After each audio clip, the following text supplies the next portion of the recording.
Here in the United Kingdom, we like a good cup of tea, but we're not going to use this teacup for tea today because we're going to use it for Christmas pudding. First up, get your dried fruit in your food processor. Then add your walnuts, dairy-free butter, and soft brown sugar, and give it a blitz.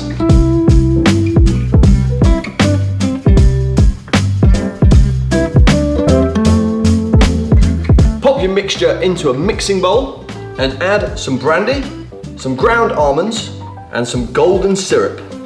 Now mix that mixture together so it all sticks nicely. Now that everything's mixed together, it's almost time to cook these wonderful puds. Now transfer your Christmas pudding mixture into your microwave-safe teacups. Press the Christmas pudding mixture into the greased teacup. Hello BOSH Plus. So, Christmas pudding mug cakes. Very, very good idea. But do you know what goes well with a Christmas pudding mug cake? Brandy butter. And this recipe is especially for you. A really nice creamy brandy butter is going to sit beautifully on top of our Christmas pudding mug cakes. So that is the consistency that we're after. You don't want to beat it for too long because it might split. That is perfect.